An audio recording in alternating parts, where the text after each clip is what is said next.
Eve. Oh, I see. Okay. All right. All right. So Ryan Fulcher is asking about recording, and I wanted to ask Billy, we have not posted these videos online anywhere, have we? I am not sure what Deb Seymour has done. I am not keeping up on a monthly basis with what comes of what's sent to her, but I'm pretty sure, well, maybe Grace would know this better. I had thought that, no, I'm thinking that probably isn't right. I don't think anyone has sent them to Deb Seymour. Okay. Because they would have to be sent from some URL that would have to be set up by me or Ed or Ryan, and I haven't done that. Okay. I do have all the recordings. Sorry, Ryan? Yeah, the ones that I've recorded, I've posted, and I recently set up an FTP at the same place that our website is hosted, that has 30 gigs worth of space. That anyone who has a meeting that's not on the website, if you have a recording, you could upload it to the FTP, and then I can chuck it on the YouTube and add it to the website if anyone else has copies, and I'll post that in chat. So there's the information in. Hold on a second. Let me do to everyone. Okay. Just for background info, I just gave record privileges, actually co-host, to a lot of people. Any one of you can record it. Please record it locally, not in the cloud. I am recording locally right now. I remembered your standing request on that. Likewise. Yeah, we don't have that much cloud space, and if you fill it up, then we don't have it anymore. Yeah. Also, for the purposes for which I'm taking minutes, so that it probably does work better locally, even though I end up losing the information as to who is in which window. So I just kind of track that manually. Okay, well, I asked about posting these videos because we have an opportunity. Caitlin with Rivian has some video that she would be willing to show us, but is not cleared for any sort of release or distribution. So if we pledged not to post the meeting video this time and just use it for the purposes of minute taking, she'd be fine to show said video. You could just turn off the recording while she's showing that and then turn it back on afterwards. Yeah, I'll attempt to do that. Okay, very good, thank you. So give me a shout out before she starts streaming any video, and I'll just pause. Excellent. Yeah, and everybody else do the same thing. I'll try to remember. If you forget, I'll force you off. And then if anyone has recordings of, I think the past 3 months of meetings I did not record, if anyone has those. I do have those. And in fact, I thought you had asked me about that last month, Ryan. Yes, and I didn't have an FTP set up for a way for you to share them with me easily. So I just posted in chat some instructions for an FTP that you can upload the videos to, and then I will download them and put them in my YouTube. So you would like me to use that address you just posted? Yes. So the instructions, you can use an app like FileZilla or any FTP client. Question number, Madam Mr. President. Yes, Mr. Lowe. This engine or something that Mark Yormark's got, and then Randy's back. I see Randy's back, but oh, there you go. Okay. Who's got Randy's back? All right. Carry on. Yeah, I'll ask Mark to explain his background during the meeting. And Mark, do you have any other project updates you'd like to share during the meeting? Yes, quickly. I wrote to Genevieve, the 200-mile-an-hour Corvette, and I said they should be all over the Joe Biden campaign, because he's actually already mentioned it, that he says, oh, I think there's a 200-mile-an-hour Corvette, and he's a Corvette nut, and they should be all over him, getting him to, meeting up with Genevieve to have a test drive before the 20th of January, because once the 20th of January, they don't allow him to drive anywhere, you know? Yeah. We'll see if he takes her up on that. Hello, Miss Grace. Thou art very quiet. How you doing? Hi. Well, that's because I was muted, but I'll unmute just for you. Oh, wow. Thanks. And hello, Silent Kevin. That's Kevin, yeah. I recognize the hand. So Caitlin will give us as much of the legislative agenda, any business updates, technical updates, production timelines that she can for Rivian. And like I mentioned, she's going to try to show us some videos too. Oh.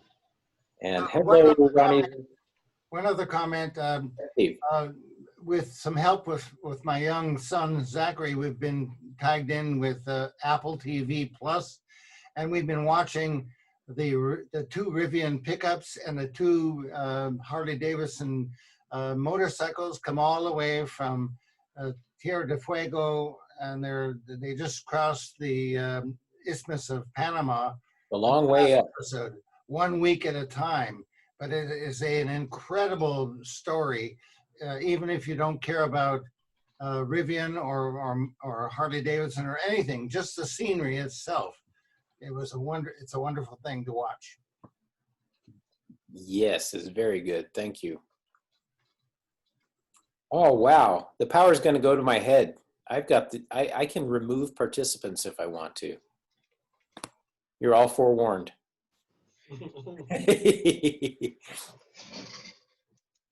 Hello, Ryan's head. Well, I'm going to be in and out. Okay. So Jay, does that Yeah. make you a remover and a shaker? I like good puns. I'm not sure if that was one, but Only if he's a reshaker too. yeah, reshaking. Hello, Jackie. Welcome.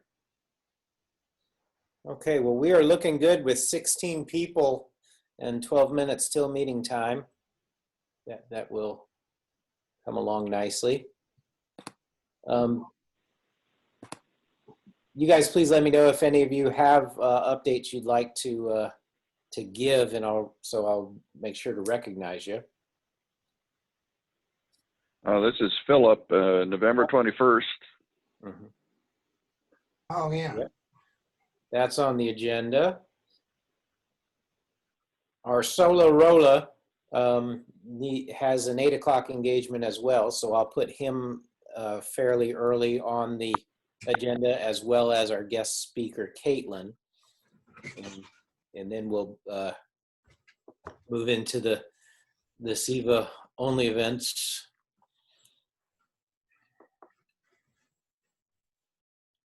Let's see.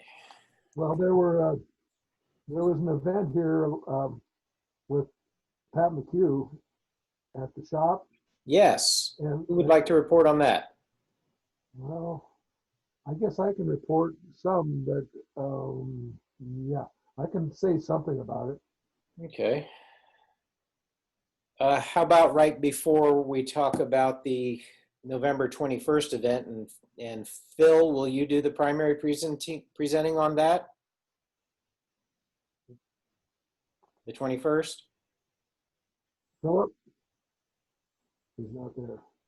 Okay. Well, Grace, correct me if I'm wrong, but I believe Philip had the lead on that. Yeah, he is. Yeah, he knows more about it than I do. So I just did the social media postings for it. So. Okay. Yeah, I'm learning how to unmute and mute here, so apparently I was talking to you muted, so. That's the way I like you best. Thank you, Jay. And speaking of the shop, I did find out that Tesla's new location is opening right across the street Oh, very soon, is probably that by gonna, the end of the year. is that going to be a repair facility or a, It's going to be service and sales, everything together. Yeah. Happen to know what's going into the old Tesla space next door to the shop? No, there was no Tesla space next door to the shop. I thought it was. It was 2 blocks up. Yeah. Okay. On 6th Avenue, and that whole block's being demolished, and they're building high-end hotel there. Ah. So yeah, it's not going to be anything Is automotive. Is the Westlake showroom going to stay there? Yes, Tesla is expanding. good. They're opening numerous new locations. Spokane should be opening Yeah. soon as well. There's going to be a facility down in Fife as well. So things are moving. Will they What maintain place the are one in Kent? Are you still officially retired, or are you still you sound like you still have connections there? Oh, I can't hear you, Mark. Sorry. Are you officially retired? Yes. Oh, okay, because it Yes. still sounds like you have connections there. Oh, I definitely keep in touch with them. I stopped by today. I was trying to pick up a wall charger. They don't sell them anymore. They're sold out, and so you can't get one. And they don't repair them either. So a SEVA member, Oh, really? yes, a SEVA member recently had a hole blown through the main board of his high-power wall charger, and Tesla refused to repair it, offered a full-price replacement. So I helped him find a Clipper Creek 100 and just splice the Tesla handle onto that. Well, I ended up getting a NEMA 1450 adapter, and so now when my new solar panels go in next week, hurrah, and I get a new electrical service and more capacity, now I can actually charge at 240 volts at home. It's going to be very exciting. You've been all this time on level 1? Yep, that's right. Well, I got level 2 at my other house, so when I'm there, I charge there, but, you know, being able to do it anywhere you go is kind of nice. Where are you multiply housed? I live in my mother's basement. Oh boy. Yeah, so mom's getting solar panels on her house now. Yay. What kind? Uh-huh. What kind? Who's doing it? You would ask that. Oh, I don't remember the name. I'm sorry. I just signed the contract a couple weeks ago and I don't remember. Okay. But it's Artisan that's doing it because Tesla wouldn't put solar panels on our roof. Wrong kind of roof. Well, I see Caitlin snuck in there. I didn't notice when you signed on. she's Hey, here. Caitlin. Hello. Hey, hey. How's everyone? Everyone seems to be wunderbar. We're at 18 people with 8 minutes yet to go. So nice group showing up. And we have a commitment from the video recorder to Seesaw Recording if and when you've got some video you'd like to share. Great, thanks. Thank you very much. And we've already talked a little bit about the long way up. I'm only one episode behind in the long stream. This week's episode, last Friday's episode. Chad, you're not in. I want to comment. Yeah, this is Philip. I want to comment, by the way. In all the time I've been driving a Tesla, I've never had a situation where I've pulled up to superchargers and they're all full. Well, that's because you weren't trying for the only charger in the town of Bogotá, Ecuador. That would be true, but maybe sometime in the future. Okay. Well, I've had You're not traveling on weekends, are you? That's when they tend to fill up, Philip. Yeah. Well, no, I tend to hang out with my chickens on weekends. That's probably true. Editorial comment on the long way up.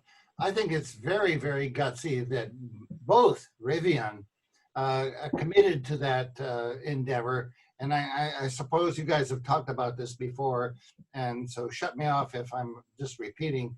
But also Harley Davidson, I think it's very risky for them to. I've lost my audio. Nope, we hear you fine. Oh, we can hear you. Oh, and it's very gutsy of Harley Davidson to put two of their pre-production things out there, and I'm enjoying that ongoing story. And it looks like Harley at least did not have veto privileges over the video content.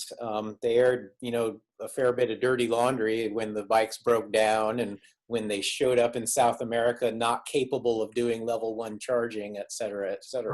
Right. Yeah, it was also very early pre-production Rivian vehicle. Yeah. And I think it speaks to the culture of the company too. They're excited about what they're doing, and they're really all in. But those were steel-bodied Rivians, not the fiberglass prototypes we saw in Austin, huh? Yes, that's right. All right. I was really glad to see a manufacturer gutsy enough to show tow charging, which we know and love to do, but no other manufacturer had directly or indirectly sanctioned it before that I know of. The other thing is the president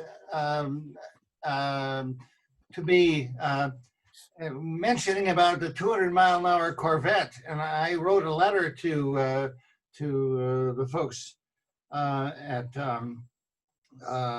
what's the name now? Innovation GXE. Yeah, thank you.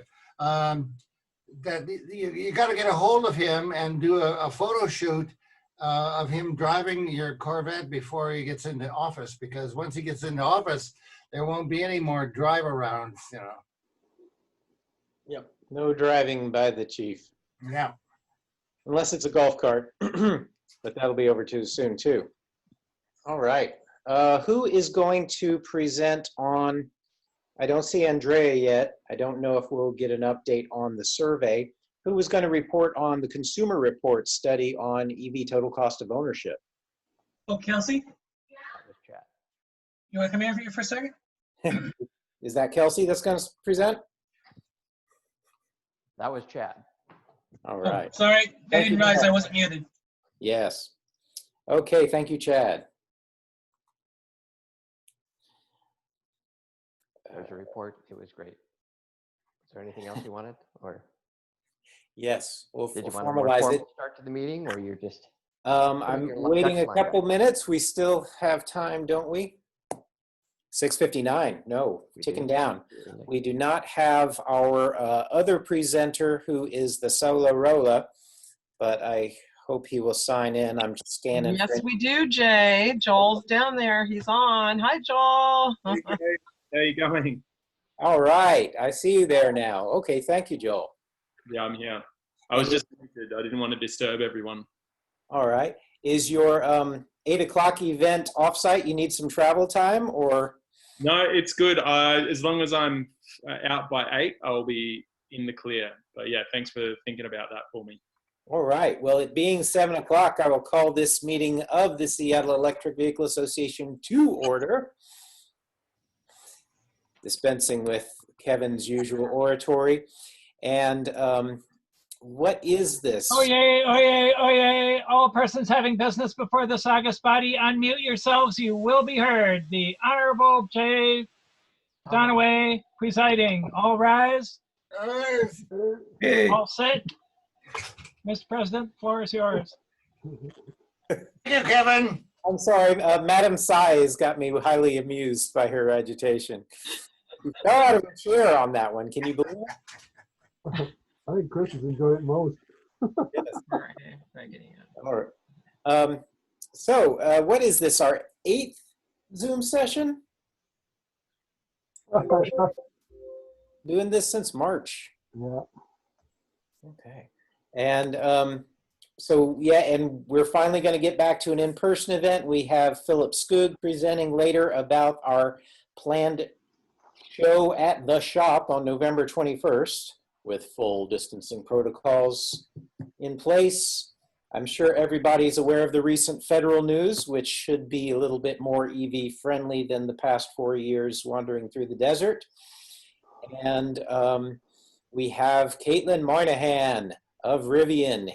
Caitlin and I testified on what was affectionately known as the Rivian bill in the last legislative session. It did not quite get passed, and the gist of it is, if Tesla can sell direct without franchise dealerships, so should they be able to as well. And they'll take another swing at it this session, and Caitlin has other items to present to us as well, then a story from the Solar Rolla and their electrocution adventures south of the border. and then fill on our November 21st event and other items for the good of the order. So Caitlin, you can go right ahead. Thank you, Jay. And hey, everyone, great to meet you.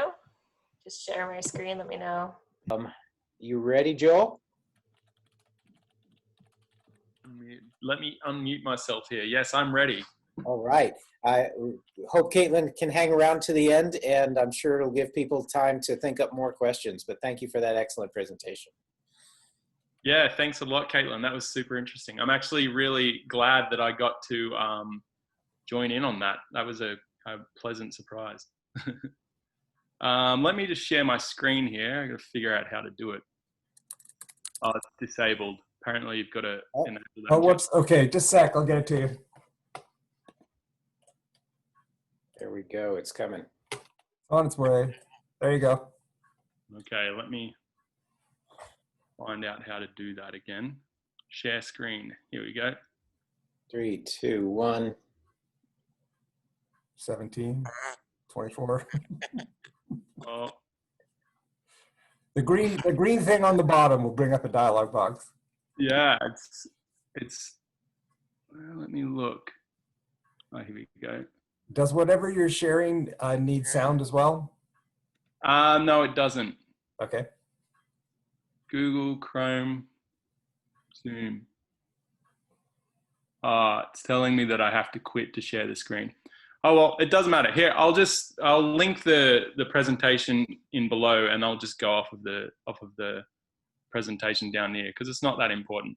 So basically, I was chatting to Tim. I don't know. Are you here, Tim? Somewhere? Chatting to Tim. Oh, he's down there, off grid. I've been chatting to him recently, and he's been asking me for an update, basically, on our situation.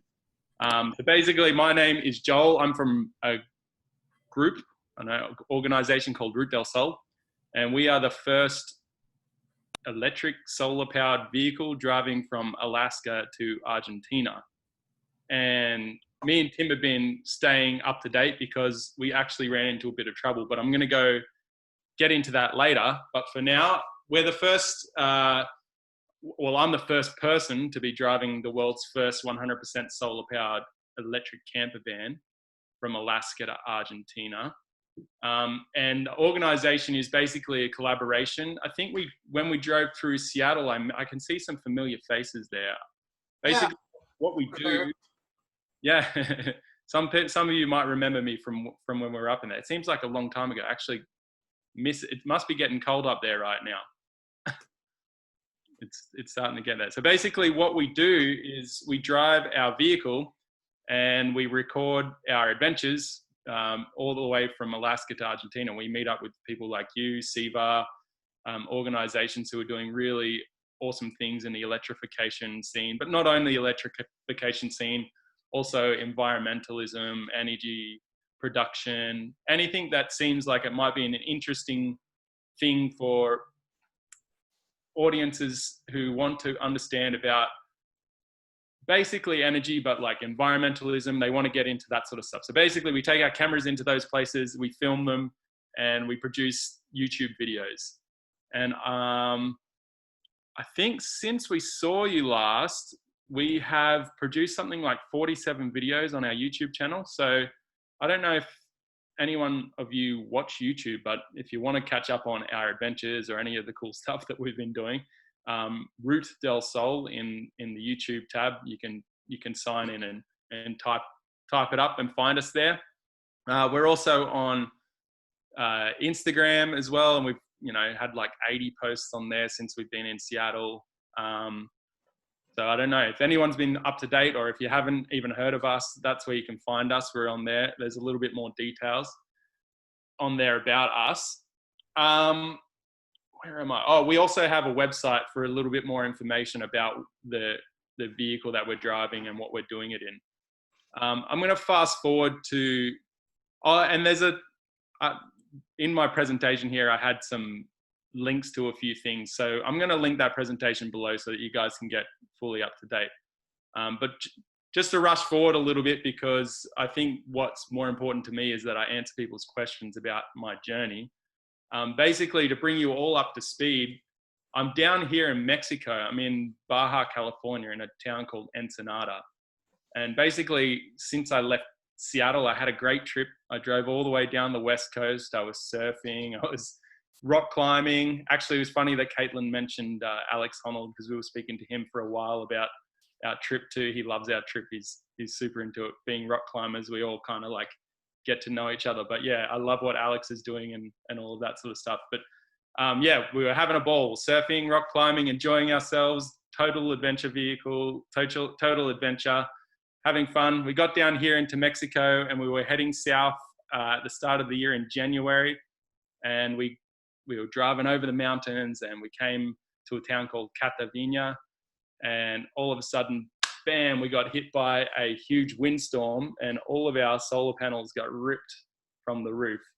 And the panels got scattered everywhere and kind of destroyed. And basically we were on the side of a Mexican highway just thinking, what are we going to do here? And so we just one by one picked all the panels up and started stacking them on the roof and dismantling all the little metal fragments and bent parts and pieces, and just got it all into a pile somehow and strapped it all onto the roof and made our way back up north. And our initial efforts to sort of repair the vehicle were basically to find like a Mexican, it's a taller, it's like a workshop, but it's usually like someone's backyard. It's like a dirt lot with dogs everywhere, and someone's got a welder from their neighbor, and we all, in there welding things back together and trying to get things moving again.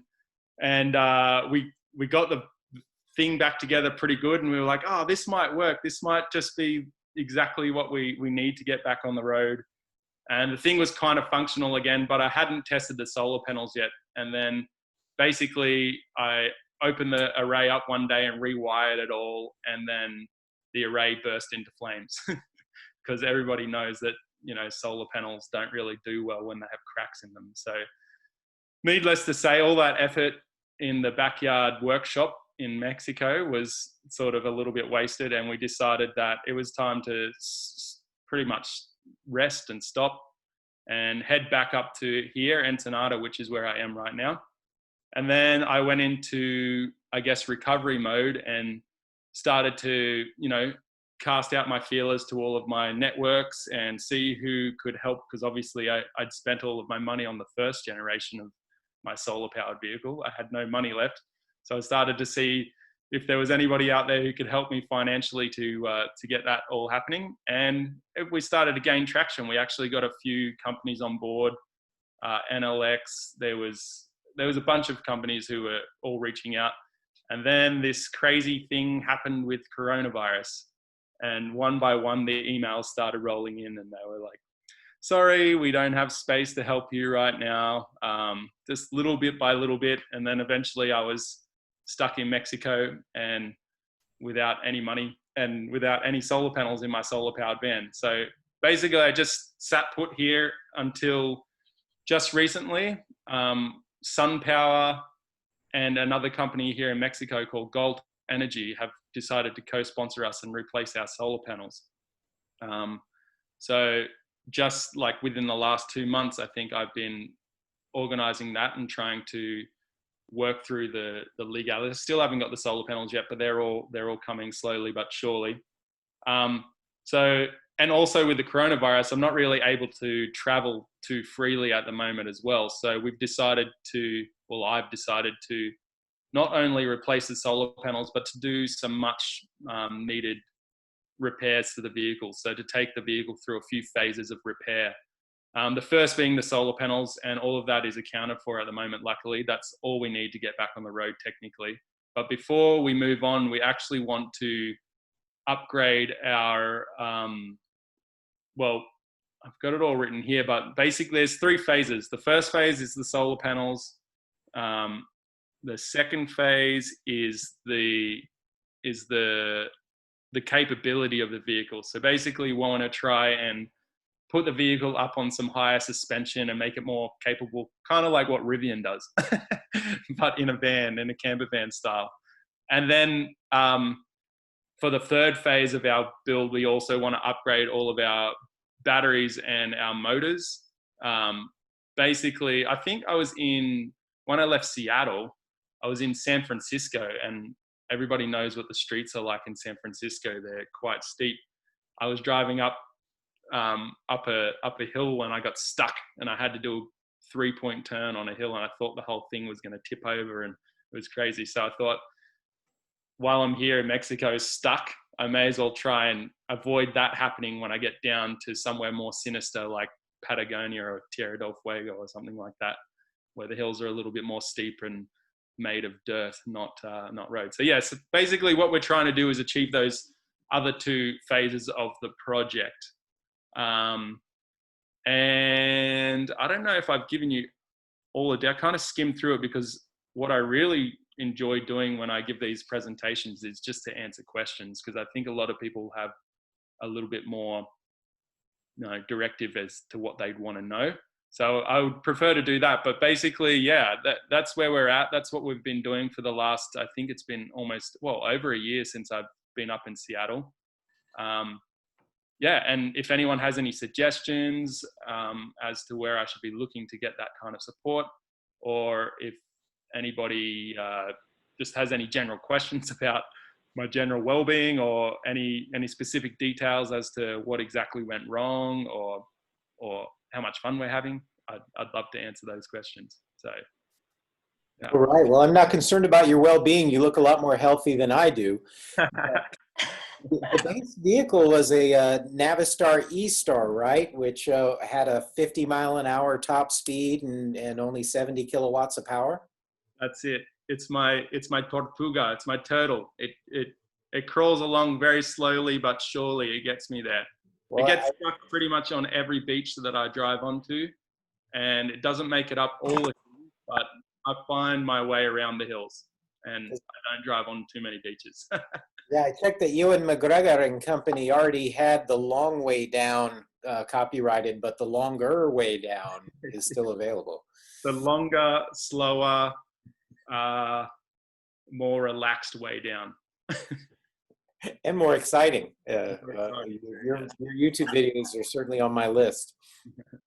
Yeah, cool. Does the vehicle have a conventional rear axle, or does it have a more EV-ish drivetrain in it? I don't know anything about it, so.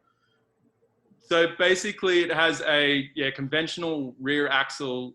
Or I should say drive axle, whichever end that is. It's rear end. It's a rear wheel drive. It has a AC. It's like a 70 kilowatt AC motor with a really outdated inverter on it, which is super inefficient. And the drivetrain kind of comes in sideways to our transmission. So basically, it comes from the motor to the transmission. The transmission's bolted to that rear axle, and the front is. Yeah, okay. I was just wondering if maybe another way to get another way you might be able to get a little bit more torque at the expense of speed would be to change the rear end ratio, if that was possible. But I have no idea if it would be with that vehicle easily. So. Yeah, definitely have thought about that. I think in this case, there's a million ways to go. It's so hard. One way is to literally just to hack into the computer, because basically everything's proprietary on the van, which is really annoying because Navistar is out of business. They don't produce these vehicles anymore. So we have zero support from them if we do start hacking to the vehicle and just destroy it and it doesn't work anymore. So one of the ways is a software upgrade or a software hack. Another one is to literally pull off the inverter and put a different inverter to make it more efficient, and then we can then control the motor through that inverter in our own way with our own ICU. Ultimately, what I would really like to do is to replace the motors with with independent motors to the wheels, and that way I can also, well, we have regenerative braking at the moment, but that way we could you know, create more traction with four-wheel drive and stuff like that. So there's a million ways. I would really like to go DC too, to get that efficiency, to get the most bang out of our battery. You're going to lose a lot of regen, or all the regen with DC though, right? And I'm guessing that especially if you're going over mountain passes in South America, you might want that. So yeah, the idea was to maybe go DC and then have an independent regenerative system at the hub of the wheel. I mean, that's the thing. There's a million ways to design a vehicle. It'd be probably good to talk to someone from Rivian actually, because they would know the best way forward, seeing as though this is what they do best. But yeah, I'm not that person though. No, definitely. Maybe You'd be better off talking to Jay. Oh yeah. Many of us in the DIY sphere have had ambitions for a four-wheel drive AC/DC vehicle with a DC axle for a torque and an AC axle for efficiency and regen, probably the front axle. I see your E-Star originally had an 80 kilowatt hour battery pack, and Navistar marketing materials talked about the ease of replacing the batteries in individual cassettes. How's that working out, and what kind of power does it deliver today? So it still actually holds up pretty good. When I bought the thing, I bought it off a lot. It had 500 miles on the odometer, so it was basically brand new. And I think right now it's got, well, about 7,000 miles, because Alaska to here is about 7,000 miles. But basically the batteries are doing really well. I still get about 120 miles out of it, and that's fully loaded, like with all the solar panels and all of that sort of stuff on there. So it's a 6-ton vehicle, you know, it's not super lightweight at all. So it still does pretty good for the size. I mean, it could always be better. And we did build a 40 kilowatt hour lithium polymer cell battery we added it, you know, it's our sort of, the way we built the van is, well, we built the off-grid charging system, the solar part of it.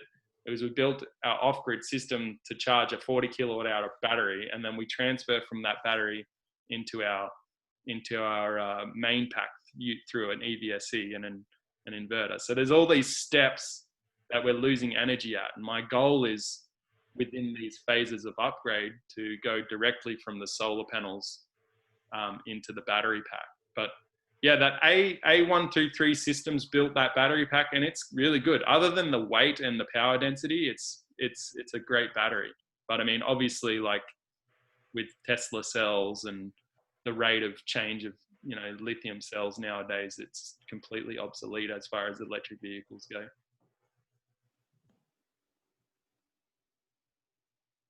You said it weighs 12,000 pounds now. How much weight did you start off with? I think it was about, it was about 8,000, I think, something like that. I can't remember. It's in one of the videos. It's been a long time. All right. Well, you've made it very far, and we wish you the best of luck. Hopefully some more ideas can come out of this presentation. Would you like to give your email address or other contact information for us to follow up with?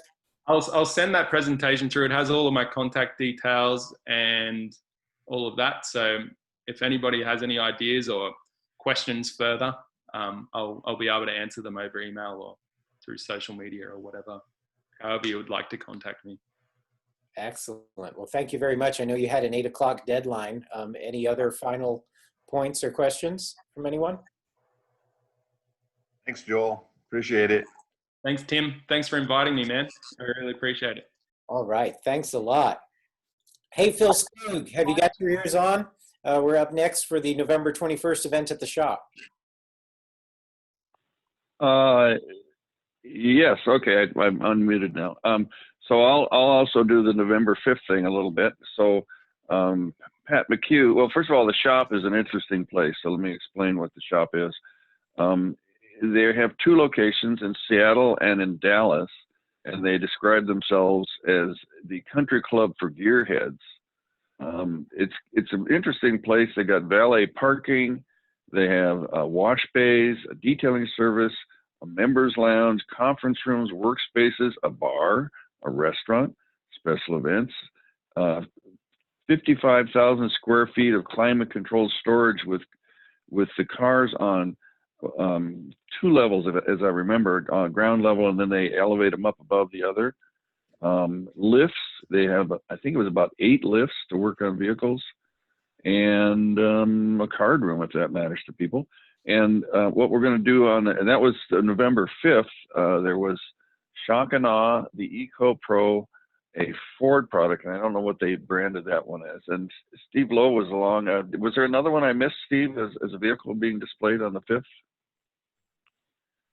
Oh, this is Charlie. Yeah, if you're talking about the event that we had a few days ago, we had Shock and Awe, which is the electric dragster that was built by the Bothell High School students.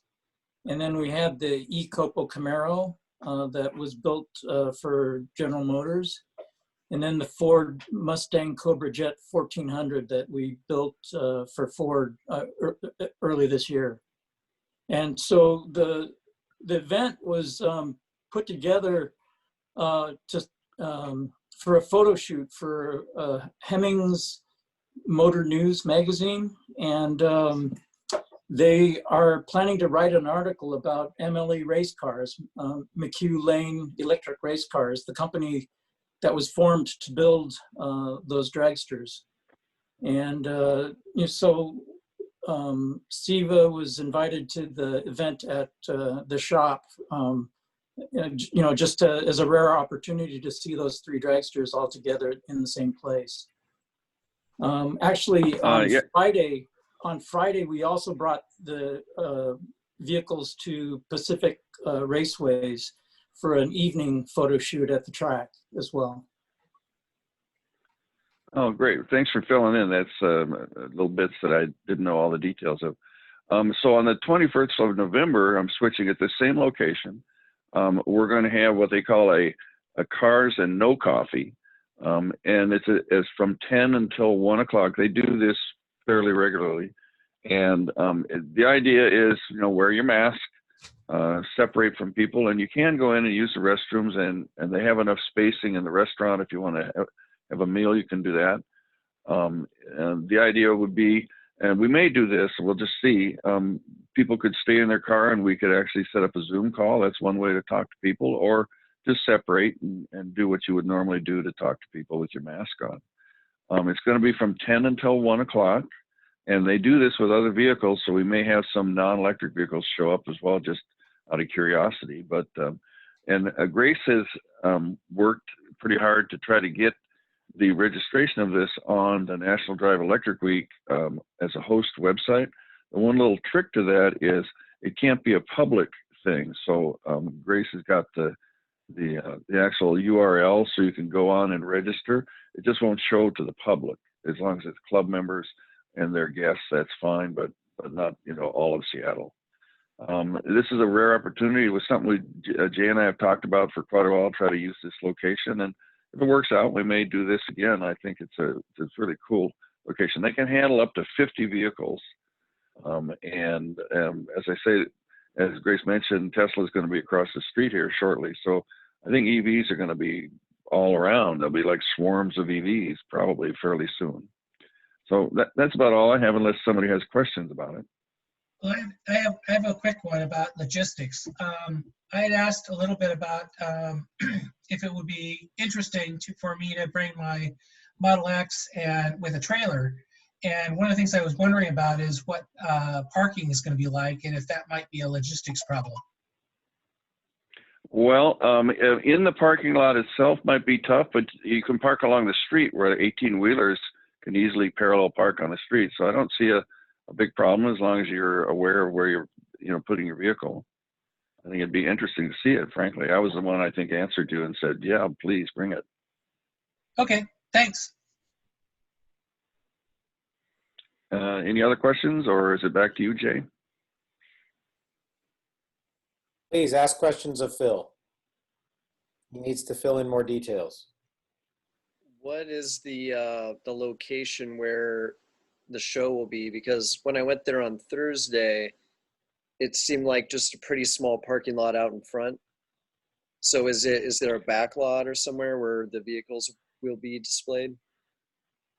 I believe that's the case. Yeah, around the side to the south there's a gate that allows other vehicles to go in. So I imagine what will happen is sort of first come, first serve, fill up the front area, go around the back, and then if necessary, they may have us do, if we have any overflow, it'll be on the street in front of it.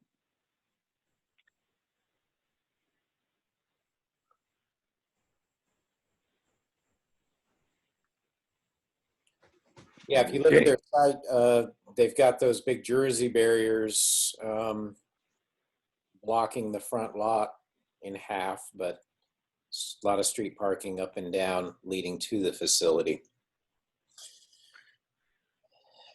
A comment. Is there any media out to get people to come down? I mean, you know, it's not like the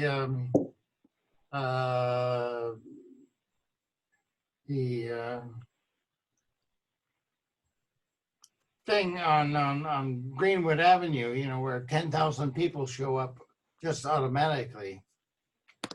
Yeah, Steve, I think we're being a little cautious about making it a public event. Everybody's concerned that if we exceed some kind of state mandated thing that so we've been asked not to make it publicly advertised, but sort of like club members only, because we're going to behave ourselves. I think that's the concern. Yeah, Steve, the state restrictions still limit any public gatherings to 5 people or less, and so we can't really invite the public to something that wouldn't really be following the restrictions. And plus, we want our members to feel safe too.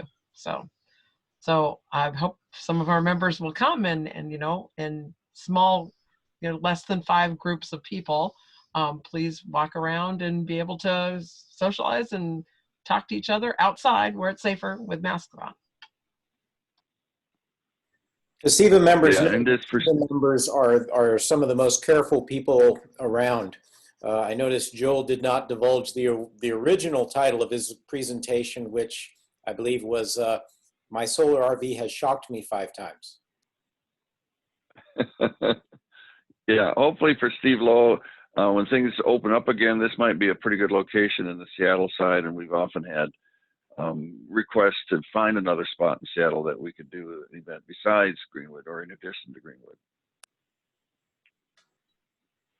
This is Stu and I know that they do a lot of coffees and cars on Saturdays, almost all year long, rotating through. I have Classic, and so I've been kind of itching to get down there, but I haven't been down there yet. But I've seen a lot of pictures, and so I think we can stay fairly spaced out and not right on top of each other. I think they have decent parking too. Yeah, and also, again, for Steve's benefit, there's a lot of interest in cars in general at that location, and so people, I think, that are not EV drivers are used to going down to see what's on display. So.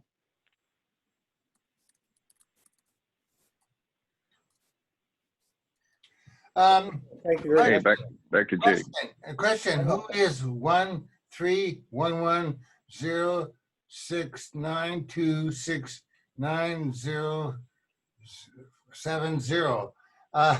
Your name or your title is not coming up there. It's just a big long number.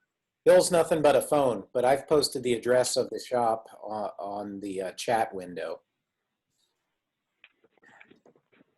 Okay. Anybody who calls in by telephone into the Zoom conference, they're identified by their phone number. Zoom doesn't know anything else about them. Ah, so there, Phil, we all know your phone number now. You cannot be anonymous as you had hoped. Okay, well, next. Uh-oh, Jay. Okay, go ahead.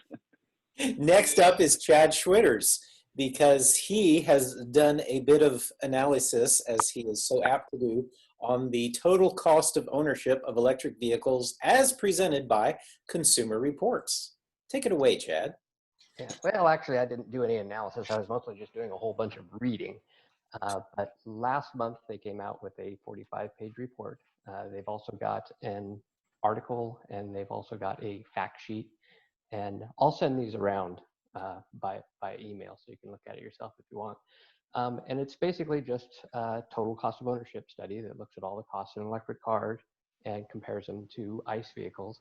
And we've all seen a whole bunch of these. We've all run a bunch of the numbers ourselves. But I think two things that I like about it. One is it's from Consumer Reports, which a lot of consumers read, more so than a lot of the other studies I've seen come out. And also it's really an evolution for Consumer Reports. I've been following some of the stuff they've been writing for 10 years. And frankly, I didn't like the stuff they were writing 10 years ago. They've made improvements over time. And this time, I think they really get it. They understand what the market is, why the manufacturers are making the different types of cars, what consumers are looking for. And they did a pretty comprehensive study that includes a lot of stuff. So it's still not perfect. It's still missing some things. They didn't include insurance. They didn't include registration and fees. They didn't include sales tax. They didn't include installing an EVSE, although at least they went to lengths to note that if you install it once, you can use it again for other cars. So good on them. They're making progress.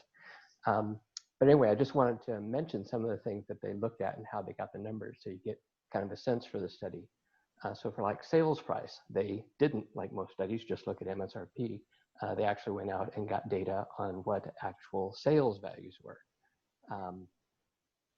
And they also included financing costs. So it's not just looking at the price. For maintenance, they're using customer data. A bunch of their own readers submit data. They've now got over 10,000 EV owners reporting data. And so they're looking at that. And it turns out that for both BEV and PHEV, the amount of money that people spend on maintenance is just about exactly half of what a gas car spends. And they cite a couple other sites that give even better numbers. And AAA also gives a number that's almost that good. Fuel costs. So, you figure out the cost of gas, figure out the cost of electricity, you look at the difference. It's usually fairly basic. Part of the problem is projecting it. How do you go out? What numbers do you use? So in 2020, the EIA just did a baseline report on what they expect prices to be. So they're guessing for the next 10 years, it's $3.02. Frankly, not all of their predictions have been that good, but it's a good number to start with. It's a baseline. And so that's the number that they started with. And and they also, this is the first study I've seen that does this, they're including DC charging costs. So they're not just calculating the cost of residential electricity, but they're figuring out how much you're paying for DC electricity, which also involves figuring out how many DC stations you have, which depends on what size battery you have. And so basically what they came up with was, US average DC cost seems to be about 40 cents per kilowatt hour. And that's one number they didn't divide by state because they say when you're using DC, you're taking long trips, you may be going out of state. And for the number of charges, they say this is mostly going to be done by people with the larger battery packs. And they say if you've got a 250-mile EV, you are only going to make 6 stops a year and get 8% of your electricity from it. And if you have a 300 miles of range, you're only going to get 6% of your electricity from it. So anyway, they add that in, that adds $54 a year or something like that to the cost. So basically the overall estimate was on fuel, the savings would be about 60%.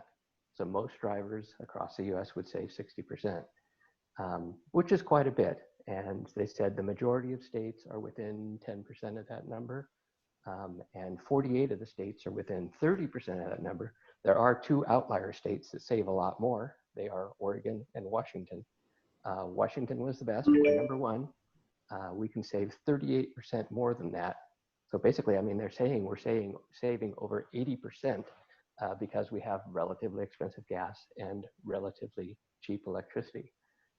Obviously, it depends on what part of the state you're in, but still great news, good talking point for us when we're talking about those. So they're saying in Washington, if you drive an EV, a car, you should save over $1,100 per year. If you drive a crossover, it should be over $1,400 a year. And once we get electric pickup trucks, It should be over $1,800 a year just on the fuel costs alone. Then the last thing they looked at was resale value. So they factored in the federal tax credit, which a lot of studies in the past haven't done. And they even factored in a weighted value for state incentives. Most states don't offer incentives, but the states that do sell a lot more cars. So 65% of cars ending up getting it. They applied that to the resale value. And basically for depreciation, they found out one of people's worries is, oh my God, EVs are going to depreciate so fast. They seem to appreciate at exactly the same rate. BEVs appreciate at the exact same rate as ICEs, and PHEVs depreciate exactly the same rate as hybrids. So that's good news. I think that will improve over time once we hit this hockey stick. But anyway, don't have to argue that. Just say it's good enough. It's the same now, and that helps. And finally, the last thing, so then they took all these numbers and they're comparing it against gas cars. And what gas car do they compare to? A lot of times, I don't like the car they're picking. But in this case, they're actually comparing each EV against 4 cars in the same general size class. They're comparing it against the best-selling car, the Consumer Reports top recommended car, the most efficient car in the class, and because they realized, once they did this, that, gee, the EVs are the fastest cars, they picked a ICE car with comparable performance and compared it against that. And so, of course, I think you can kind of guess the solution: EVs save you money. Now I'll just read a few quotes from the article. Overall, these results show that the latest generation of mainstream EVs typically cost less to own than similar gas-powered vehicles, a new development in the automotive marketplace with serious potential consumer benefits. Now, I don't think is really a new development. I think they just haven't been doing the calculations as carefully in the past. But anyway, that's still good news to have them saying that. And for all 9 of the most popular EVs analyzed, the lifetime ownership costs were many thousands of dollars lower than all comparable ICE vehicles costs, with most EVs offering savings between $6,000 and $10,000. And I want to note on those numbers that when they say $6,000 to $10,000 savings, you will actually, the dollar figure that you save, especially if you just count the gas savings, I said $1,100 a year, you're going to save more than that. But they did a discount because you're saving that money in the future. They're applying a 3% discount rate and saying, here's what the money would be worth today if you had it today and invested it or something. You would end up with the same amount of money that you'd save over time. So overall, these results show that many EVs on the market today can provide consumers with the 2 features they say they want most improved in their next vehicle: lower fuel and maintenance costs, in addition to the feature the auto industry advertises most often: performance, all at a lower cost. And of course, savings really ramp up when buyers seek an ICE vehicle that achieves the same acceleration performance as an EV. Then they went into a brief section on used EVs, and they're pointing out that when you buy an ICE vehicle and it depreciates and you buy it used and you're getting it cheaper, you've still got the same high maintenance and fuel costs. But with an EV, those costs are less, plus you're getting kind of the discounted. So they say for ICE vehicles, the used car savings, who cares about ICE vehicles? But EVs significantly reduces costs, while their biggest drawback, higher purchase price, is partially offset by depreciation. So the cost savings of 5 to 7-year-old used EVs was found to be 2 or 3 times larger on a percentage savings basis than it was for the other cars. So that's all. Any specific questions about the study or what was in there? Or I'll send you a link if you want to read it. Which point was 2 or 3 times larger? The savings on a percentage basis when you buy a used EV versus a new EV. Amen. Chad, Great. What, Oh, go ahead, Ron. what did they use as the lifetime of the vehicle? And was it the same lifetime for the ICE vehicles and plug-in hybrids and BEVs?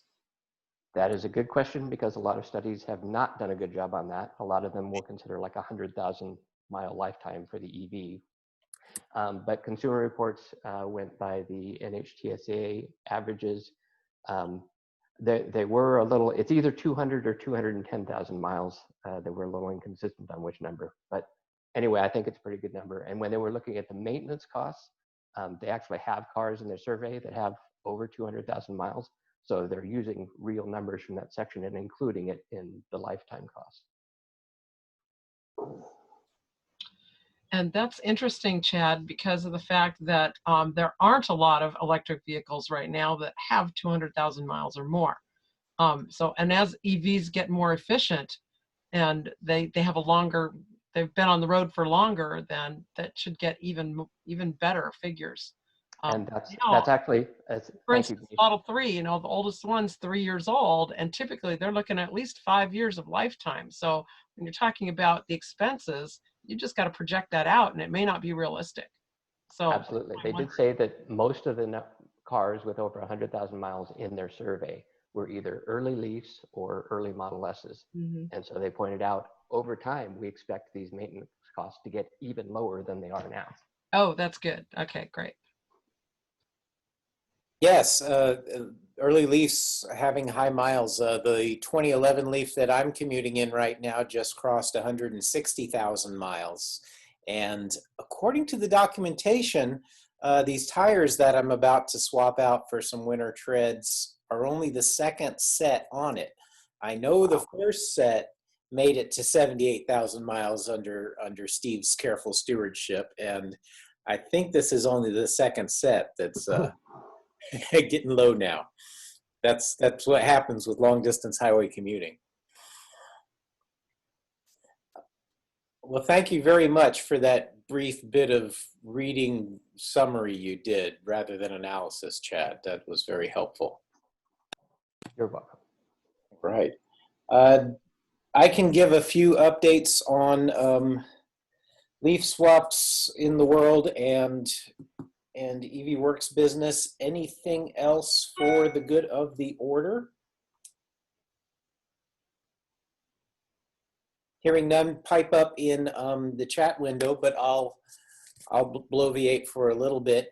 I was chagrined, surprised, and congratulatory to my business competitor today, which is EV Rides LLC down in Portland. They have done 42 Nissan Leaf battery swaps. So they are really running and gunning with that business because they go to the surplus auctions and buy and part out cars directly, whereas we don't have the space to do that, and buying cars from the salvage yards has just proved uneconomical. So they're offering a much better value than I can, and I congratulate them on that. But the Leafs with really high miles just aren't showing up any problems. I had a good talk with EV Rides, and they've yet to replace a battery charger or a, I see you, Steve, I'll be with you in a moment, or a boiler or an inverter in a Leaf. We have started on our project to put a Leaf drive into a Volkswagen Vanagon, and we're optimistic about that project, following in the footsteps of other people who have already used the Thunderstruck Motors control unit to transplant a Leaf drive. And our Tesla-powered refrigerated food delivery truck is in its second month of service now with the University District Food Bank. You might see it running around Steve Lowe's neighborhood.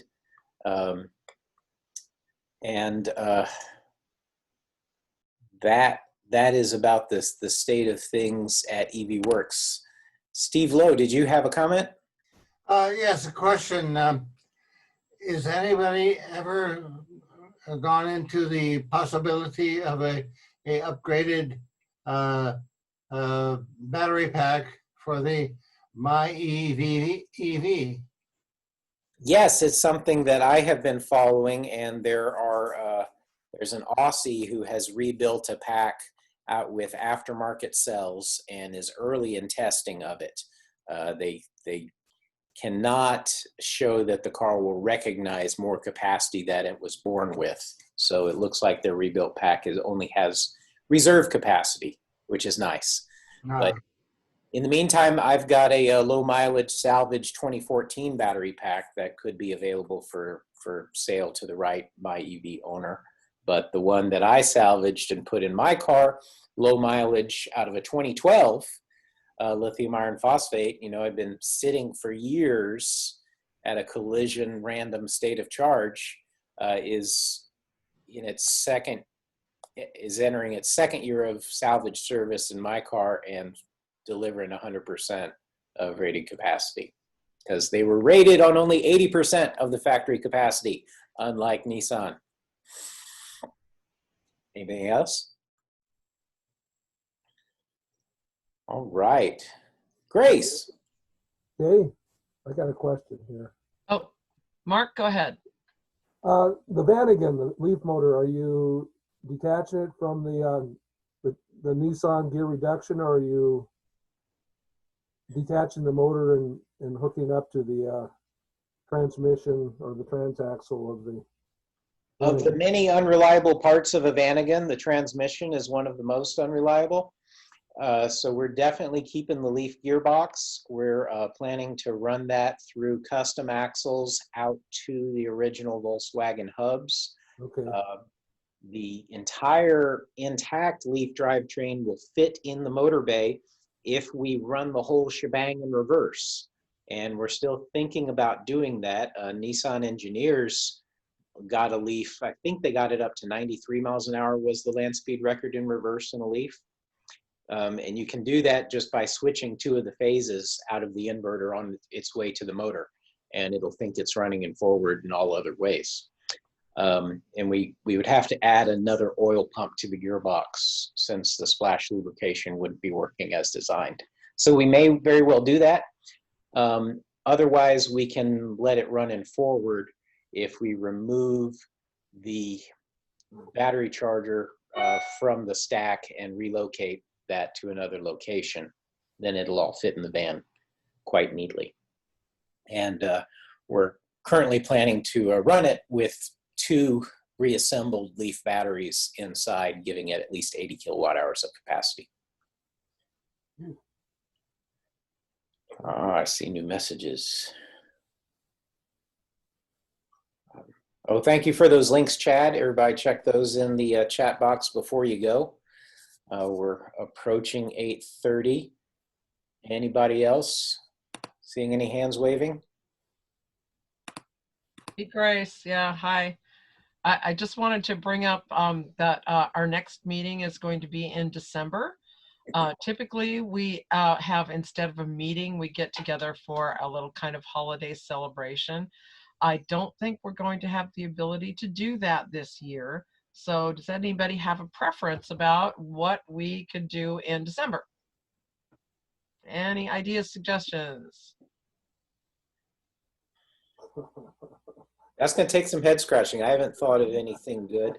I'm certainly happy we'll do our Thanksgiving-esque event on the 21st. I'll make a point of making it up there. But we have an anonymous suggestion of a costume party on Zoom. Oh, that sounds like fun. Yeah. Oy vey. Also, we need, I believe we're due for nominations on the Super Electric Vehicle Advocate Trophy that is making the rounds. I think, Mr. Bakke, is that still in your hands? Yes, it is. Where would you like me to deliver it? Well, I'll tell you where to stick it once we have a nominee, but please think about nominees to endow that with. I'm sorry, we cannot ship it to Mexico, though. It has to remain in the Seattle area. Let me see. And Grace, you are being you're being gesticulated at by the silent one. Oh. Behind my back. Good grief. Yeah, he's making all sorts of funny signs.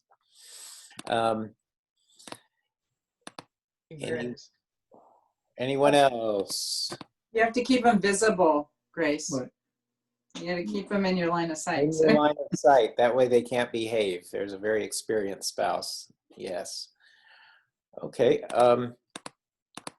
Well, with that, we're at 8:29. I'll declare the meeting adjourned. Of course, we can all stay on Zoom as long as we want and chat amongst ourselves. Ed, is there a point at which you'll have to renew the session?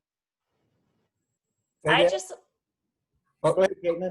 Caitlin. I'm sorry, I just wanted to say thank you for the opportunity to talk to you all. I really appreciate it. Thank you good very to much for coming. connect It's a over Zoom. caliber presenter we got tonight.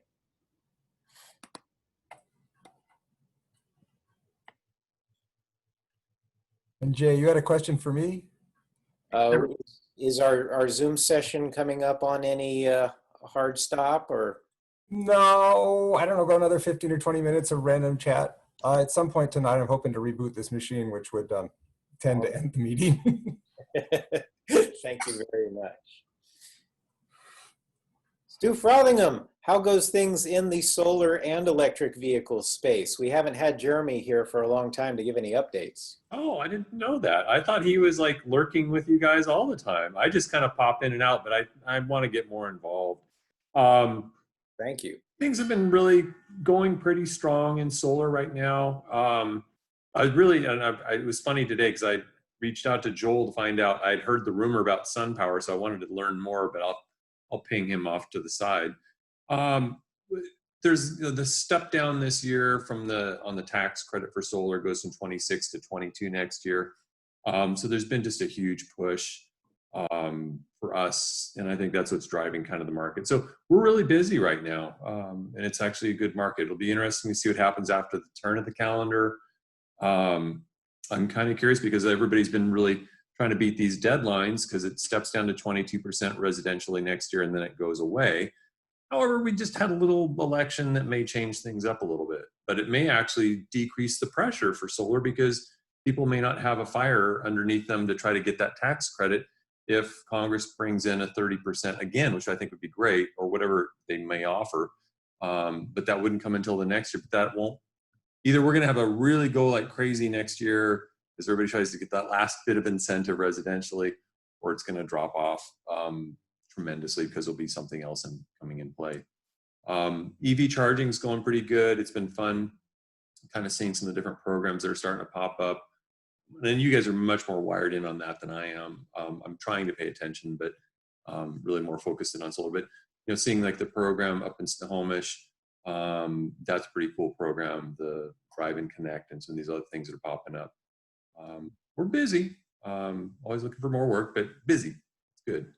Yeah, I know that Tacoma Power issued an RFP for several hundred more level 2 charging stations, and PSC is planning on presenting to SEVA in January on their DC fast charge deployment progress. Yeah, Mark. Yeah, the Solar City with their new prices, is that kind of changing the market here? Not really, because Solar City hasn't had much of a presence up in Washington to date. We're a small market compared to the rest of the country. I mean, it's dark here. I mean, this time of year, there's a lot of perceptions to overcome. We have cheap hydropower. It's clean. So from an environmental perspective, it's hard to make that argument, although I want to see the Snake River dams go, and I'd like to see us get rid of the nuclear on the grid. And PSC's got a battle coming up now that they're one of the, I think it was the utility committee, turned down their plan for getting rid of one of the coal strip plants. And so they're going to have to do some scrambling here by 2025 to replace 35% of their electrical source. So I'm not sure how they're going to do that yet. I have a feeling we're going to start seeing some larger solar farms, but that's, a lot of stuff outside my pay grade, and there's a lot of engineering that's got to go into that because we don't have there's not a lot of space left on the transmission lines for like Eastern Washington to Western Washington. So there's some issues that they're going to have to figure out. But again, we're here to help them out. Hey, Stu, is that a Transit Connect electric I see hovering over your right ear? Oh gosh, I can't tell you what that is. I'll have to look at that. It's out in front of the shop. There's I don't even know my own picture. Let me see if I'm not sure how to pull up my own picture, honestly. After thank I think Ken. it might be our EV support van. I think it is. Yeah. That's one of the several Transit Connect electrics in circulation. Kent Bakke has his again after generously providing it to our COVID grocery delivery service. Oh, cool. Since March, it was in service in our shop, and we bought one of our own. And as of today, I've reestablished contact with a former Azure Dynamics engineer and received a treasure trove of documents, wiring diagrams, and he has some of his development tools and is willing to part with those to somebody trying to make a good faith effort to maintain those vans. So we may yet see a couple more Transit Connect electrics coming up here, because they're the ticket for local grocery delivery services. We've got them, used them in Poulsbo, Bainbridge, Shoreline, and Ballard for delivering groceries with town and country markets. So thanks on that. Yeah, I was surprised last year at the Greenwood Car Show when there was one parked next to Jeremy. So I know that there's a couple of them around, but I'm not as well versed on this side of things as I am on the solar side of things. Well, keep coming and we'll church you up. I'm gonna start coming back if you'll have me. All right, we'll definitely have you. Thank you. Cool. Yeah, no, I really love this group. It's near and dear to my heart. I have a question for both Jay and Stu. Do either of your shops sell EVS level 2 EVSEs for home garage use as a retail offering? I believe. Just come in and buy one. EV Works does not, though I believe EV Support, Stu, does. Yeah, no, we do, but there's also, I mean, I'm not trying to, I don't want to try to sell in this forum. That's not what really, but there are, a lot of our customers actually will go online and buy from Amazon and then just give us a call and we'll come out and do the install. So yeah. Sometimes it's their pricing is very comparable to what we can get. So, well, no, I see what's listed on Amazon. It's quite a good selection. But thought I'd find out if anybody was doing this as a retail business in preference to contributing to the further riches of our local trillionaire. I have a picture up that nobody's asked me about before everybody goes. Does anybody know what that is? Looks like a squirrel to a differential. No, that's a Tesla Model S motor that's been separated from the gear case, and the bottom half of it's been cut off. It has a 16,000 RPM shaft coming out of it, and that's going into a Dodge center section for independent rear suspension, which reduces it about 3 to 1, whatever the ratio is. And this is an all-wheel drive setup for front and rear axles. So in other words, this particular motor also goes in transverse like the normal Tesla motor, but because it has that ring and pinion in the Dodge center section, you can have a front shaft and a rear shaft that goes to the front suspension or rear suspension. Oh, exciting. A Tesla all-wheel drive from one motor. From one motor, yeah. And pretty ingenious, actually, because it's hard getting the right gear ratio when you have and then being able to make it all-wheel drive. Anyway, people are ingenious. And who's offering that? Oh, there's a guy who he did a Mustang conversion. I've since lost his name, but this particular one was what he was going to put into a circle track car, and so it actually creates the possibility that you could have this motor pointing straight up and down, and not even, and then have your shafts going out. So anyway, it's I don't know if it's going to work. I don't know if the rear end is going to be doing well turning that kind of RPM, but anyway, it's an experiment. Experimentation is good. We're about to do a two-wheel drive Tesla project, but we're putting a small front drive unit into a Volkswagen bus.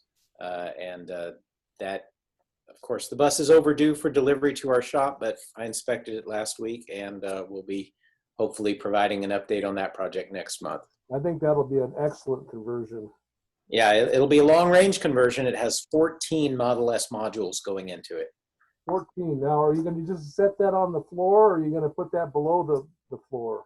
I would have preferred to set it on the floor, but the owner set it below the floor, but the owner decided to just lay it on top of the floor. So we basically framed it in aluminum with a Tesla-style setup hanging all of the modules, and then it's getting a thick Lexan cover over the entire floor with LED backlighting.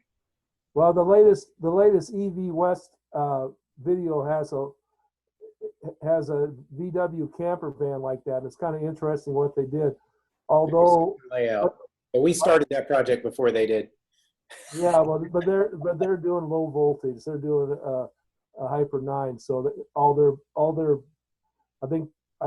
batteries. I think they have 10, two in parallel each. So because it's like 122 volts. Anyway, it's still worthwhile watching. Cool. Yeah. I love the ingenuity of what people do. All right. We're down from our peak of 26 attendees to 14. Thanks for hanging in there all. I also didn't mention Teresa Ramsdale promises an update next month for the Tesla Owners Club of the Northwest. They were working on some rebranding. So I had another, I don't know, it's kind of a question. You guys are just wickedly smart on all this stuff, and I'm learning a lot every time I'm around. It's always humbling. But what do you guys think about Chevy? And like I did a post the other day on our site about their new E-Crate motor, just kind of drop and go. And is that something that you guys think is just noise? Do you think that's something that's going to start being more real? I'm just kind of curious what the thoughts are on that. I'm very excited by that, and especially Chevy continuing the tradition of supporting their aftermarket and not totally turning their backs on them like Nissan has done. Yeah, well, they're going to get it. They're going to get it to bolt up to a bell housing, so they can use the existing drivetrain, which is huge. Having to create an independent rear suspension for a bolt motor is problematic. Hey, Mark, I haven't read the articles about that yet, but is that, if you've read it, can you tell, is it based on the eCopo, or is it their own separate crate motor? Well, I just put the picture up here. My picture here. This is actually 3 inline bolt motors. So this was down. I think this was down there when the eCopa was there, when they had that pickup truck. But no, they're definitely making them to. In fact, you can see that black thing there. I think that's the where it bolts to the bell housing, and I imagine the clutch goes in that same spot. So I believe that's 3 times as powerful as the crate motor that Chevy is going to be offering. They're offering a single bolt motor on a bell housing, right? Yeah, which would be about what, 2? I think they're about 150 kilowatt or around 200 horsepower. So And that's pretty respectable. That was one of the factors behind my most recent vehicle purchase. I traded away my 1987 F-250 diesel for an upgraded to a Chevy 4x4 K2500. It's the last of the Chevy 350s, so it's a 5.7 liter throttle body injected gas engine under there, but the motor, the setup on the screen could bolt right into my 4-wheel drive truck. Sure, that's the whole idea, to make it easy for the conversion. The thing I don't like about them is they take the whole entire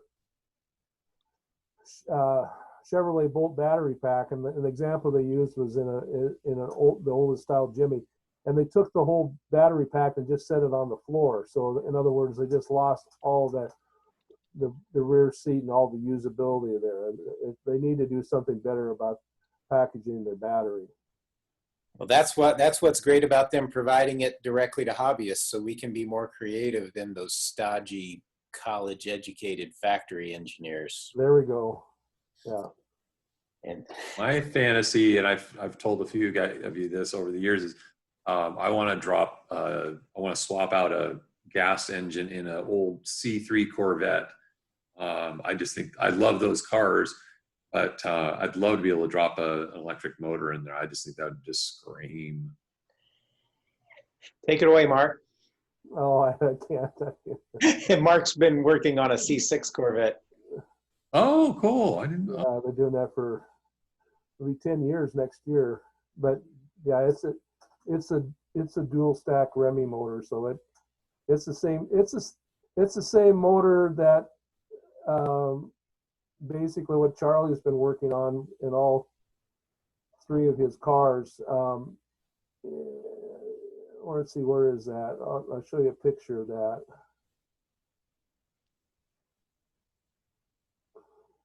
Oh. So that's what a dual stack looks like. That's the 35 millimeter shaft, and you have basically 2 motors on a shaft. And in the Mustang E-Copa, they had actually 2 of these together. So they had 4 motors. So it put out about 1,500 horsepower, but it all came from this basic motor right here. And yeah. So anyway, we're trying to figure out how to put this behind an automatic transmission. And everybody goes, you can't use an automatic, they're really inefficient. Well, I'm going to prove them wrong. Yeah. Yeah. Yeah. Oh, wow. So yeah, you can get C3 Corvettes for pretty cheap, for less than $5,000. Yeah, that's kind of my goal. It's been a long-term fantasy for 10 plus years. And the only issue I run into is I need to be able to make a little extra legroom. But given that I'll be modifying the rest of the car, then I can figure out a way to do that too. So oh, okay. There's a problem sometimes when you're 6'5" in cars. So okay, all right. Yeah. First world problem. You won't feel bad about cutting it up, especially some of those old. Anything older than like 72 to 83. Yeah. Yeah. I'm looking 68 to 77. I like that body style. But you don't want to cut those up though. They're very, yeah. Okay. You know the cost. They're a lot more expensive. Yeah. So. Cool. Thank you. Sure. Actually, I think really, if I was to do it all over again, I would have just called it good and just put a Tesla drive in the rear, and then you could have the whole raised area for the drive shaft and all that. You could have that as battery, and then you could have a huge battery up in front. So you could probably fit 16 of those Tesla modules in there with that. So yeah, eliminating the drive shaft is a godsend for battery placement. It sure makes our electric Ram ProMasters easy to work with. Yep. Yeah, that's what I'd recommend. And you can get those things for cheap. Oh, the other thing that's coming out is, I don't know if you knew in the news, but Corvette is coming out with the E-Ray next year. So what's an E-Ray? So they're making a hybrid all-wheel drive Corvette. And so they have two front motors and then they have the internal combustion engine. So yeah, so now we have this is a real game changer for Corvette. This is what they're putting into the new C8. So yeah, Chevy's then Chevy, all the people, the engineers that are working on the Chevrolet Corvette have been changed over to be working on their electric cars because they have a big catching up process to do compared, to catch up with what Tesla is doing. So yeah, that's the big manufacturers are kind of scared. We'll see if they're around here in a few more years.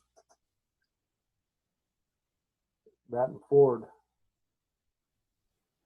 Right. Well, the DIY EV sphere continues to gain ground during COVID. There's a crazy Kiwi by the name of Gavin Shoebridge, who was an early iMev owner and video blogger.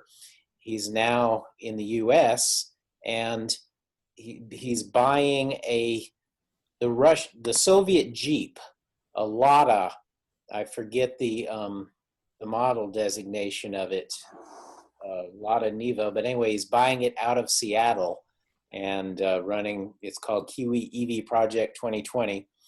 And I'm trying to get him on a future agenda, but he's doing a GoFundMe to try and fund his Lada EV project.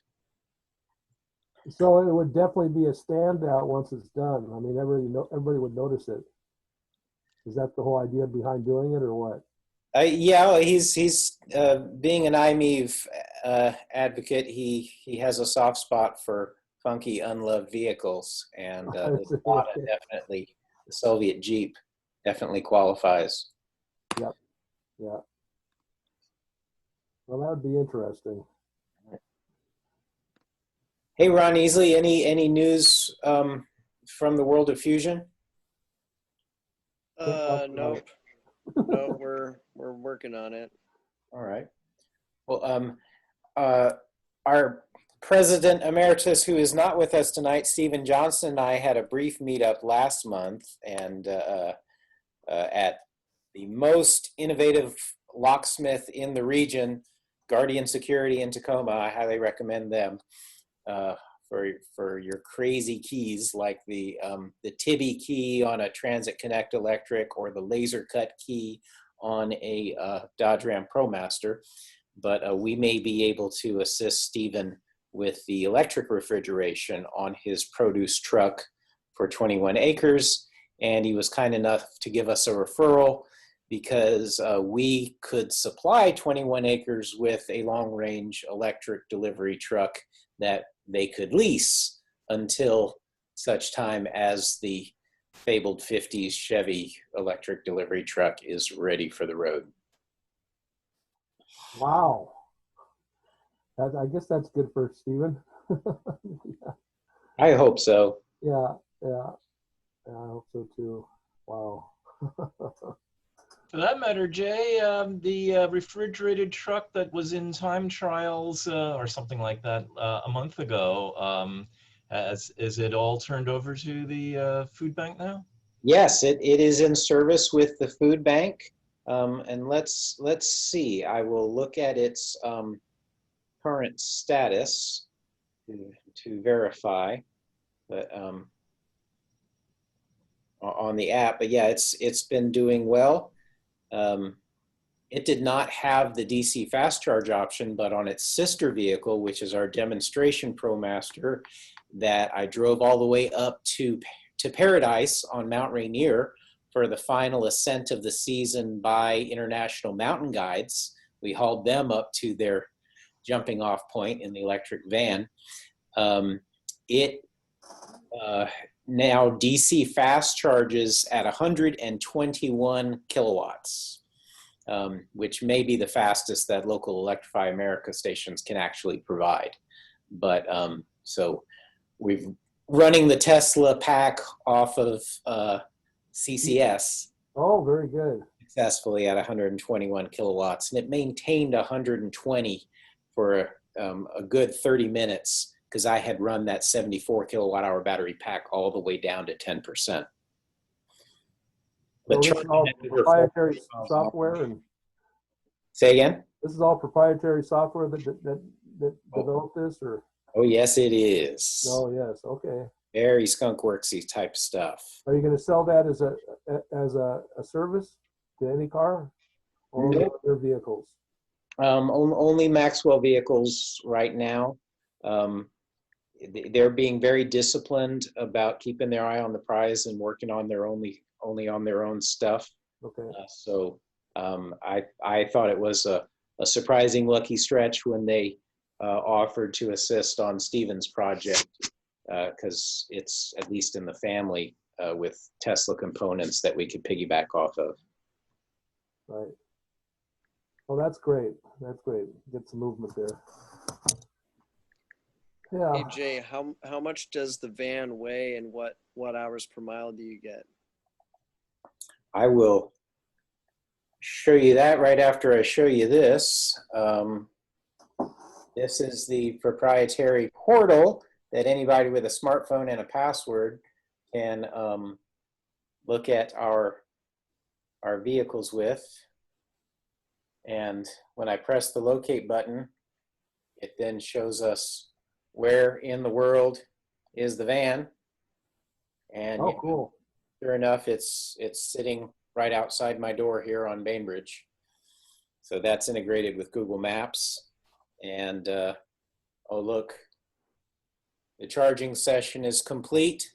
How much did I add recently, et cetera, et cetera. Wonderful. And I've used that to make sure it was safe plugging in with a portable EVSE on level 1 all the way up to a Clipper Creek 80 that could max out the Tesla onboard charger. So, and this is a Model 3 battery, right? Model 3 battery, yes. Yeah, yeah. Okay. And that 232 mile range, you can see on an 85% charge seems optimistic when we've rated the vehicle at 175 miles of range, but that's after just the today's grocery delivery run, which was low speed on local roads. Okay. Pretty impressive. Fun stuff. Yeah. Okay. Boom. All right. Well, folks are starting to head to bed. But not Mr. and Mrs. Tsai. They look like they're excitedly peering at something. Do you have a second screen going on? No. Just checking the chat. Okay. Good, good, good. Anything late in there? When is the meet at the shop? That's November 21st from 10 a.m. to 1 p.m. And further up in the thread is the address of the shop. Yeah, they have a restaurant there, and Gary and I were going to eat at the restaurant, but man, it's I just don't see how they can get away with it. Just you had tables, 4 people to a table sitting next to one another, and they're all talking, and I'm just going, man, how can they get away with that? I mean, that just didn't look COVID safe to me at all. So yeah, anyway. So, there was all the Washington State Health Department experts from all the different counties had a big briefing today where they're really asking everybody to emphasize, they're not doing a mandate, but they're asking everybody to reinvigorate their COVID safe activities for for the next few weeks, because our curve apparently in the state's gone vertical, and we are exceeding the case rates that we saw in July. The peak that was around 800, now I guess it's 1,000, and it's accelerating, and they're anticipating hospitalizations, of course, are going to follow, and and deaths and stuff. So there, you know, there's a new emphasis on really, that's what I said to Charlie before the Zoom call today. I wonder how, it sounds like the event at the shop is going to be primarily outside, so that should be okay. But a lot of gyms and restaurants and stuff are going to be tightened down again in terms of what's going to be allowed, because it's just getting out of control again. Because we're all exhausted from. We're all exhausted. But I always think about groups of people, and that residual cloud of spit mist is kind of like a cloud above all the people, you know. And I just like that. I always visualize that. I'm just not going to take the chance. Yeah, you got to be safe. Mark, we certainly understand your concern, and I'm right there with you. And that's why we're encouraging people to hang around outside. You know, only go inside if you need to use the restroom. Go get some takeout food at the restaurant. Come outside and eat it. Right. And hopefully the weather will cooperate enough with us. But if not, get in your nice warm car and then, you know, visit with people. That's why we're going to have a little Zoom meeting, so that you can, you know, be on your phone in your car and, you know, talk to other people around you and be comfortable. Yeah. Okay. All right. Yeah. But still get to see some cool cars. So yeah. So it's whatever you're going to feel comfortable with, basically. But we're encouraging people to, you know, definitely stay safe.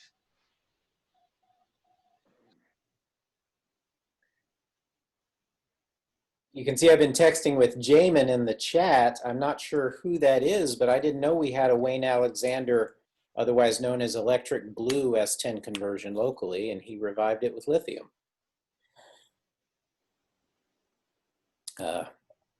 Who's Jamie? I'm not sure. Maybe he'll pipe up. But there is a factory S10 that has been decorating Stu Frothingham's front lot for quite a while, and I'm doing a little research on whether or not we might be able to work on that. I believe the last person. Please. Yes. Yes. I'll push it out into Rainier Avenue for you if you would like it. I was just thinking about that thing last night. Yeah. I'm just hoping you don't push it out into the middle of Rainier Avenue until we've got a tow truck in position. Maybe. Yeah. If you'll bring the tow truck, yeah, you got it. There's another project, somebody trying to revive one of those on Facebook right now. And we've got one of the original designers on our consulting payroll. He retired to Port Orchard, was with GM all the way from the EV1 through the Bolt EV. And he runs training programs for us. So there is hope. All right. Can I get a voice in for any final comments, or someone who would like to become host so I can reboot my machine and go to bed? That's a good sentiment. Shall we call it a night at 9 o'clock? That sounds good. That worked for me. Okay. Good night, all. Some people are doing recordings. They'll work it out. What do we got? Billy and Ryan. The end of that, the blue on that torque curve where it all falls off. Thank you, everyone. Yes. Good night, Mark. Yeah, good night. Thank you, guys. That was a great meeting. Thanks for letting me participate. All right. Thank you.